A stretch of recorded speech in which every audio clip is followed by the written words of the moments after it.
सर्वप्रथम इस विश्व पुरुष की ओर से संपूर्ण राष्ट्र के लिए दिए गए अभिवादन के साथ सभागार में उपस्थित सभी के लिए मेरी ओर से जय हिंद। इस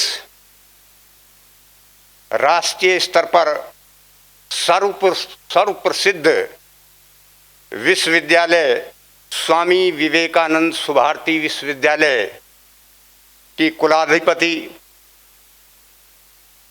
स्मृति नारायण कक्कड़ जी, कुलपति श्रद्धेय ब्रिगेडियर वीपी सिंह जी, कार्यकारी अधिकारी बहन शल्या जी, आलोक जी और नेताजी के समय जापान के सम्राट के नाम पर यहाँ बौद्ध धर्म के एक तरह से कहने चाहिए पुनर्जीवित करने वाले पुनरुद्धारक हिरोहितो जी, डॉक्टर हिरोहितो जी, सभागार में उपस्थित इस विद्यालय की विभिन्न संस्थाओं के प्राचार्यगण, समस्त अध्यापकगण, प्रोफेसर्स, डीन आदि और सभागार में उपस्थित विशिष्ट श्रोता, बच्चों, बहनों और भाइयों, मुझे जो ये सम्मान प्रदान किया गया है कि भारत सरकार द्वारा उद्घोषित नेताजी सुभाष चंद्र बोस की 125वीं जयंती के शुभावसर पर उनके द्वारा इस दिवस को पराक्रम दिवस नाम देकर इसे स्थायित्व प्रदान किया जाए। जब तक सूरज चांद सितारे रहें, नेताजी सुभाष चंद्र बोस की जयंती पराक्रम दिवस के रूप में भारत में मनाई जाती रहे।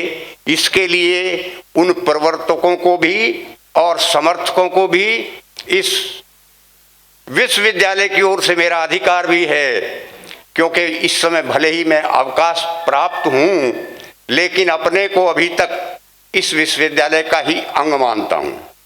बार बार ये मुझे छूना पड़ेगा। अभी विषय पर आता हूँ। मैं स्वयं इस समय ये निर्णय नहीं कर पा रहा कि कहाँ से शुरू करूं। भाई नीरज कर्ण सिंह जी का मैं नाम श्रद्धा के साथ ले रहा हूं। वो आयोजन समिति में सर्वाधिक कार्यकर्ताओं की श्रेणी में हैं और मैं तो कहता हूं जिस प्रकार वे भूमिका बना रहे थे, मैं वहां बैठा हुआ भी सबसे पहले आ गया था, वहां बैठा हुआ भी मैं उन्हें सुन रहा था। वो जिस तरह की टिप्पणियां एज ए एंकर माइक से कर रहे थे, जिस प्रकार बतला रहे थे, वो उनके विशद ज्ञान का परिचायक है। यहाँ भी उन्होंने संकेत दिया कि ये क्रांति धरा, मेरठ जिसे क्रांति धरा कहा जाता है, यहाँ से इस दिन तक अगर पहुंचाने का किसी को श्रेय है तो वो मेरठ, और मेरठ में श्रद्धेय आज यहाँ है नहीं, मैं तो उनके आग्रह नहीं आदेश पर परम श्रद्धेय डॉक्टर अतुल बौद्ध जी ने मुझे ये आदेश दिया कि जयंती के अवसर पर तुम्हें अपने विश्वविद्यालय में उपस्थित होना है और नेताजी के संदर्भ में बोलना है। मैं आदेश मानकर यहाँ आया। मैंने उनसे निवेदन भी किया था कि कोई सेलिब्रिटी हो तो ठीक है, लेकिन उनका आग्रह था कि नहीं, हम नेताजी के बारे में तुमसे ही कुछ सुनना चाहते हैं। ये तो मेरी प्रारंभिक बात थी और जैसे मैंने कहा कि कहाँ से शुरू करूं, अब मैं मूल विषय पर आता हूं। 3 मुक्तक पढ़ूंगा और इन मुक्तकों पर आधारित ऐसी कोई बात जो उनके जीवन से नहीं जुड़ती, वो शेष नहीं रहेगी। मंच का कवि नहीं हूं, लेकिन कविता लिखता हूं और केवल 2 पर लिखता हूं। वे दोनों इस विद्यालय के देव हैं, स्वामी विवेकानंद और नेताजी सुभाष चंद्र बोस। ये इस धरा के, इस पृथ्वी की जिस श्रेणी में आने चाहिए उस श्रेणी में अभी नहीं आ रहे। ये कृतज्ञ राष्ट्र की, इसे क्या कहा जाए, मैंने कृतज्ञ शब्द का प्रयोग कर दिया। 73 साल और 73 से भी अधिक साल, 75 साल, 18 अगस्त 1945 को नेताजी अज्ञातवास के लिए प्रस्थान कर गए थे। तब से लेकर आज तक मैं ये नहीं कहता कि केवल हम ही, लेकिन मेरठ में तो जिस रूप में याद किया जाना चाहिए, एक बार उनको याद किया जाता रहा। उस परंपरा को नहीं तोड़ा। यहाँ से जिस तरह के कार्यक्रम 23 जनवरी को यहाँ पर आयोजित किए जाते रहे, मैं तो ये मानता हूँ कि उनमें अग्रणी भूमिका निभाने वाले 2 नाम लिए थे श्रद्धेय नीरज जी ने। मैं उन 2 नामों के साथ इसलिए आगे रखता हूं अतुल जी को कि जब भी हम उनके पास पहुंचे, जिस रूप में सहयोग के लिए पहुंचे, उन्होंने कभी भी हमारे मनोबल को ऊंचा बढ़ाने में कोई कमी नहीं छोड़ी। जो स्वामी जी ने लिखा है उसके संदर्भ में जो विद्वान लोग शोध कार्य कर रहे हैं, उन्होंने लिखा है कि अध्यात्म के क्षेत्र में स्वामी विवेकानंद की तुलना का अगले 5000 वर्ष तक जिनके नाम पर आपके इस विश्वविद्यालय का नाम है, स्वामी विवेकानंद की तुलना का कोई विद्वान अगले 5000। अब आप ये प्रश्न कर सकते हैं कि इन्हें अगले 5000 का क्या पता। हम ऊपर से नीचे की ओर आ रहे हैं और उसमें किसी का दोष नहीं है, युग की प्रवृत्तियों का दोष है। ये कलयुग है। इस कलयुग में ऊपर के बजाय नीचे की तरफ जो चलता है वो प्रगति क्या है? भौतिक प्रगति, उसकी तरफ बढ़ जाता है। एक नाम मैंने लिया विवेकानंद का अगले 5000 साल के लिए, और दूसरा नाम है नेताजी सुभाष चंद्र बोस के लिए। उनके तो 5000 बंध गए, लेकिन नेताजी सुभाष चंद्र बोस के आने वाले समय में समय नहीं बांधा जा सकता। ये युग पुरुष कितने अंतराल के बाद आते हैं, इसका एकमात्र उदाहरण है राम के बाद आए कृष्ण। एक युग बीत गया, सतयुग के बाद त्रेता युग आ गया, तब राम आए। त्रेता चला गया, युग बीत गया, दूसरे युग पुरुष आए श्री कृष्ण। एक युग बीत गया, तीसरा युग आ गया, द्वापर आ गया। द्वापर में श्री कृष्ण, त्रेता में राम, अभी कलयुग आ गया। इस कलयुग में समय अनुरूप युग पुरुष आ रहे हैं कि ये उसका युग है, ये उसका युग है, ये उसका युग है। साहित्य में अलग हैं, इतिहास में अलग हैं, अलग अलग युग पुरुष नाम दे दिए। लेकिन जो वास्तविक युग पुरुष होते हैं, अगले अनिश्चित काल में कब नेताजी सुभाष चंद्र बोस जैसे युग पुरुष अवतरित होंगे, इसकी कल्पना अभी कोई नहीं कर सकता। पहले हिटलर ने 3 डुप्लीकेट हिटलर भेजे।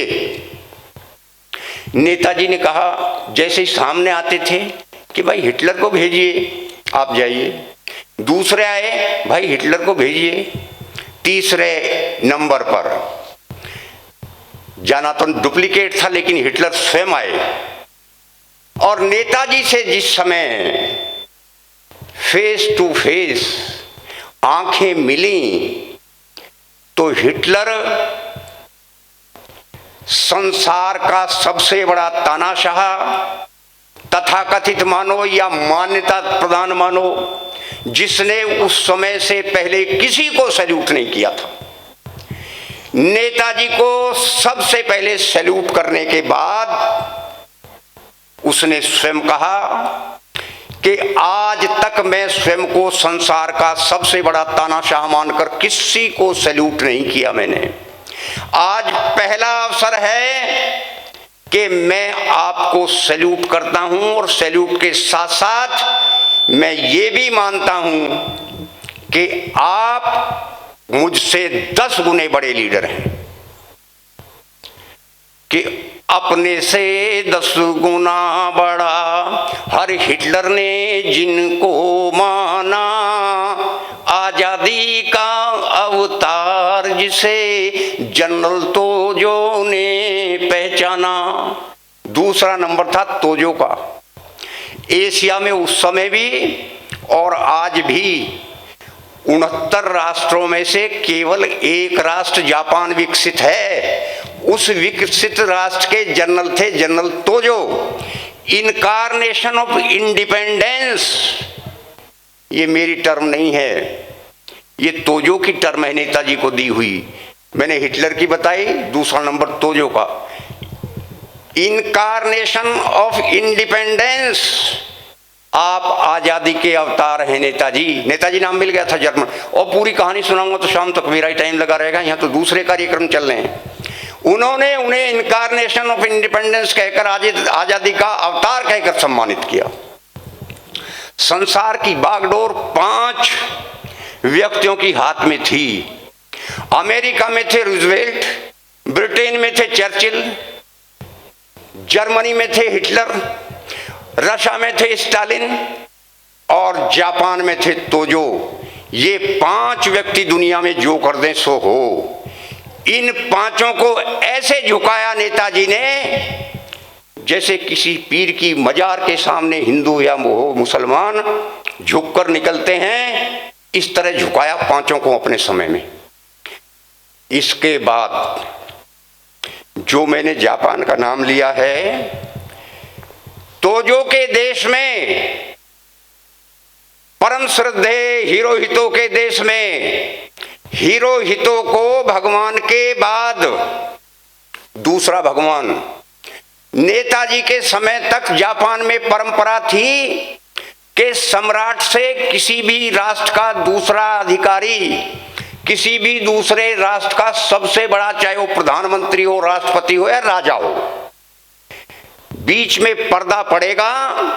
क्योंकि बुद्ध देश है जापान, पर्दा पड़ने के बाद सम्राट का सिंहासन इधर होगा, बीच में पर्दा होगा, जिससे वार्ता होनी है वो पर्दे के अलग होगा।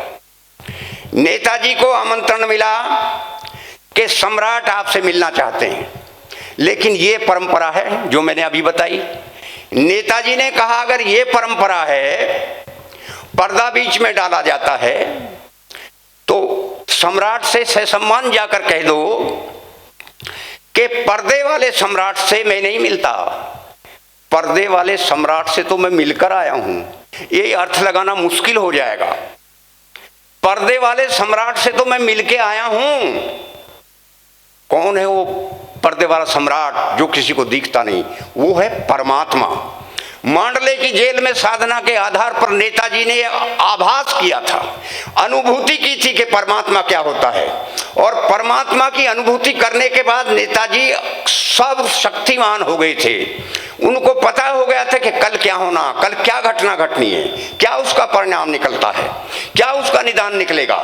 ये उन्होंने योग सिद्धि के आधार पर, यम नियम आसन प्राणायाम प्रत्याहार ध्यान धारणा समाधि जो अष्टांग होते हैं योग के, इनमें पूर्ण सिद्धि प्राप्त करने के पश्चात जब वो समाधि तक पहुंच गए थे तब जेल से बाहर आए थे। जेल का अगर संसार में किसी ने सदुपयोग किया, परमात्मा के दर्शन जेल में रहकर किए, तो वो नेताजी सुभाष चंद्र बोस थे, जो उनके सर्वशक्तिमान बनने में सबसे ज्यादा सहयोगी सिद्ध हुआ। नेताजी के सामने अब आप ये कहेंगे कि देशराज को ये बातें कल्पित हैं या मिली कहां से? मैं ऐसा भाग्यशाली व्यक्ति हूं। आपके विश्वविद्यालय से तो अवकाश प्राप्त हूं, लेकिन अभी मेरे साथी कुलदीप नारायण यहाँ रहते हैं। मेरा ये सौभाग्य है कि जो नेताजी के सबसे बड़े जनरल थे, देखिए मैं बहुत सोच समझ कर बोल रहा हूं, क्योंकि हमारे कुलपति श्रद्धेय ब्रिगेडियर वीपी सिंह जी हमारे बीच में हैं। इसलिए मुझे हर बात सोच समझ कर बोलनी पड़ रही है। जो मैंने अभी जो प्रसंग प्रारंभ किया है, नेताजी की सबसे बड़ी विशेषता ये थी कि यहाँ ये फ्रंट लाइन में जितने व्यक्ति बैठे हैं, उन जब आते थे उनके लिए छोटा बड़ा नहीं था कोई, हिंदू मुसलमान सिख ईसाई बौद्ध जैन नहीं था कोई, उनके लिए सब व्यक्ति थे जिनके सामने को निकलते जाते थे। उदाहरण के लिए ब्रिगेडियर साहब के सामने रुके वो, उन्होंने देखा कि इस व्यक्तित्व में इस देश को संभालने की क्षमता है, उसको निकाल लेते थे। जिस समय वो पहुंचे वायुयान से, आपको कुछ चीजें इसमें, ये नहीं कि सारी बात आपको नहीं मिलेंगी, कुछ चीजें ऐसी मिल जाएंगी आज जब तक मैं बोलूंगा कि जिनका आपको अब तक पता नहीं है। उदाहरण के लिए मैं केवल प्रश्न करूंगा, उत्तर आपसे नहीं मांगूंगा। उदाहरण के लिए नेताजी प्राय एक ही वाहन का प्रयोग करते थे। अब मैं आपसे पूछ लेने लगूं कौन सा वाहन था? सब चीजें थी वाहन में उनके पास, लेकिन जब चलते थे 10-20 मील, उस समय मील थे, माइल कहते हैं जिसको, 10-20 मील के लिए चलते थे तो भी उनका निजी वायुयान था। अगर ये प्रश्न आ जाए जीके में, जनरल नॉलेज में ये प्रश्न आ जाए कि नेताजी प्राय किस वाहन का प्रयोग करते थे, तो उसमें वायुयान लिखना पड़ेगा आपको, अगर सही उत्तर दोगे तो। वायुयान से चलते थे। जैसे ही वायुयान से उतर रहे थे, सेना सामने खड़ी थी, ये सेना वगैरह सब तैयार थी। नेताजी की सबसे बड़ी विशेषता, जो कल्पना करके चलते थे कि मुझे ये चीज मिलनी चाहिए सामने, वो उनके सामने तैयार रहती थी। वो रास बिहारी जी ने आजाद हिंद सेना, आजाद हिंद संघ दोनों बना के तैयार खड़ी कर रखी थी पहले से। जैसे ही नेताजी वायुयान से उतर रहे थे, अभी आपने जैसे ये हमारे बैंड वाले थे, दूसरे हमारे एनसीसी वाले थे, ये जिस तरह इनका डिस्प्ले चल रहा था वहाँ, इसी तरह से स्वागत के बाद वही जो मैंने बात कही पहले, और चलते चलते चलते चलते अचानक जनरल तो बाद में बने, जेके भोंसले के सामने जैसे ही पहुंचे, भोंसले अफसर तो थे भोंसले, लेकिन जनरल नहीं थे। ओ भोंसले साहब ने सैल्यूट किया। सैल्यूट करने के बाद उनसे हाथ मिला। मैं पहुंचा दूंगा अपने ब्रिगेडियर साहब के पास, वो डॉक्यूमेंट्स मेरे पास लिखित रूप में है। भोंसले साहब का ये कथन है कि जैसे मेरा नेताजी के हाथ मिला, मेरे शरीर में जैसे बिजली का करंट होता है, ये अनुभूति हुई अफसर होते हुए भी। और भोंसले ने कहा, नेताजी ने कहा कि general Bhonsle chief of army staff रहेंगे। किसी से नहीं पूछा था, रास बिहारी जी से सर्वोच्च सलाहकार थे रास बिहारी बोस, लेकिन उनसे सलाह नहीं ली। भोंसले को chief of the army staff उन्होंने चुन लिया। तो मैंने जो ये कहा था, और कुलदीप जी से कहा था, इनसे पूछते रहना, मैं उन भोंसले साहब के साथ मुझे 9 महीने रहने का अवसर मिला। एक मेरा सौभाग्य। दूसरा, जो लाल किले के 3 हीरो थे, सहगल, ढिल्लन, शाहनवाज, उन तीनों से मुझे मिलने का अवसर मिला। जो कर्नल लक्ष्मी थी, राष्ट्रपति का चुनाव भी लड़ी, उनसे मुझे मिलने का अवसर मिला। मेजर आबिद हसन, अकेले ट्राइड सोल्जर, जो इंजीनियरिंग का कोर्स कर रहे थे जर्मनी में, नेताजी के साथ अकेले व्यक्ति, एक आदमी का चयन किया था, उनसे मिलने का सौभाग्य मिला। इस देश में एक विद्वान हुए जिनको नेताजी की तरह कोई नहीं जानता, श्री कृष्ण सरल, संसार में पहला विद्वान जिसने 14 महाकाव्य लिखे हैं और 30 काव्य की पुस्तकें लिखी हैं, 44 हो गई। उनमें सबसे ज्यादा साहित्य नेताजी के ऊपर लिखा है। ये जो मैंने नाम लिए हैं, राम, कृष्ण, महावीर, बुद्ध, गुरु गोविंद, प्रताप और शिवाजी, ये उनका एक खंड काव्य है, नेताजी सुभाष चंद्र बोस। और उस खंड काव्य के 7 सर्ग जो मैं ये नाम ले रहा हूं, इनके नाम पर उनका नामकरण किया है। हमारे युग के राम, हमारे युग के कृष्ण, हमारे युग के महावीर, हमारे युग के बुद्ध, हमारे युग के महाराणा प्रताप और हमारे युग के शिवाजी, ये उन सर्गों के नाम दिए हैं। अब आप ये सोचिए कि इतना बड़ा विद्वान जिनके कृतियों का मैंने नाम ले दिया है, जब ये सब कुछ लिख रहा है और अंत में जो 9वां सर्ग है, 7, 8, 9 सर्ग हैं उसमें, उसका नाम है हमारे युग के नेताजी सुभाष चंद्र बोस। तुलनात्मक दृष्टि से बढ़ाते बढ़ाते सुभाष चंद्र को सबसे ऊपर ले गए हैं और फिर भी शब्द नहीं मिलते। विराट विलक्षण व्यक्तित्व शब्दों में बांधा जाएगा।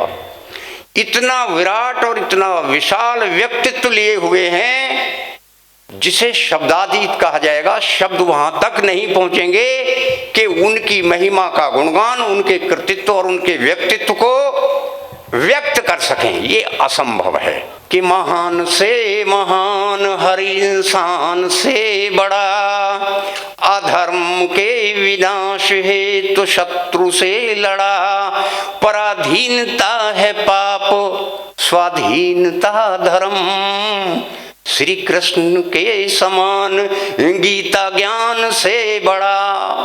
कि जब जब अधर्म बढ़ता है धर्म की हानि होती है। यदा यदा धर्मस्य ग्लानिर्भवति। अगर श्री कृष्ण के बाद किसी ने सार्थक किया है तो विवेकानंद जी कह गए थे कि परतंत्रता से बढ़कर कोई अधर्म नहीं है। मैंने कहा महान से महान हर इंसान से बड़ा, अधर्म के विनाश हेतु शत्रु से लड़ा, पराधीनता है पाप स्वाधीनता धर्म, श्री कृष्ण के समान गीता ज्ञान से बड़ा। जय हिंद।